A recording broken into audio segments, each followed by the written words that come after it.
Général Bertrand Cavalier. Moi, je rebondis sur ce qui a été dit, sur l'attente des peuples. Les peuples ne sont pas idiots, ils sont lucides. Ils comprennent aujourd'hui que nous sommes à la croisée des chemins, que notre identité est menacée, que ces chocs migratoires peuvent disloquer ce qui reste du pacte social, de la cohésion de nos nations. Donc quand on parle d'état de droit, c'est l'état également de droit de la nation. D'ailleurs, il ne faut pas opposer l'état de droit de la nation à l'état de droit de l'individu. Si les nations se disloquent, eh bien les individus en pâtiront. Donc c'est aujourd'hui, je crois, un impératif de bien écouter les peuples. Et c'est là d'ailleurs, je crois, un principe démocratique élémentaire. Maintenant, mais qu'il est urgent d'agir. Mais qu'il est urgent d'agir, surtout que l'histoire s'accélère. Moi, j'avais théorisé tout cela au travers de la formule du grand désordre. Nous sommes entourés par le grand désordre. C'est d'ailleurs M. Lelouch qui en parlait ce matin.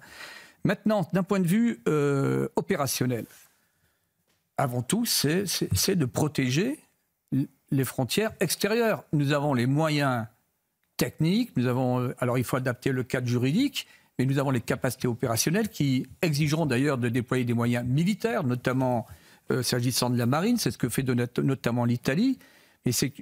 Mais tout cela impose de vaincre des inhibitions idéologiques qui diabolisaient la nation, qui diabolisaient ce qui est attendu par les peuples d'Europe.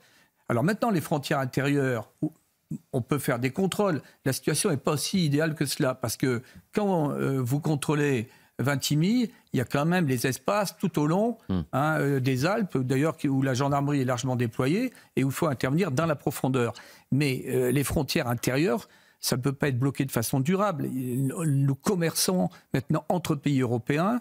Quand vous voyez le flux de camions, notamment par exemple entre l'Allemagne et la France, la Belgique, etc., il faut que l'Europe devienne intelligente, qu'elle se protège de l'extérieur. D'ailleurs, au départ, la raison d'être de l'Europe, c'était de protéger les peuples d'Europe.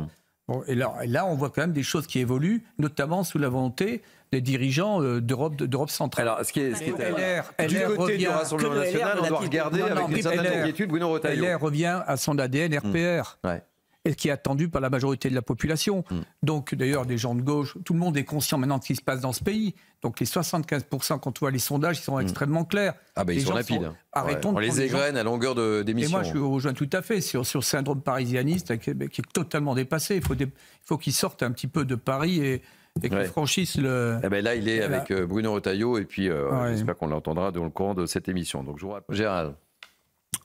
Bien, certes, la drogue est une menace terrible, notamment pour notre jeunesse, sans compter les aspects économiques, sans compter la déstabilisation des États.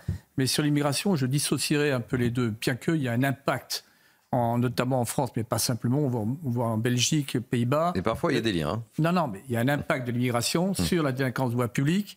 Le président lui-même a dit que c'est à peu près 50% à Lyon notamment, Paris, et il y a également...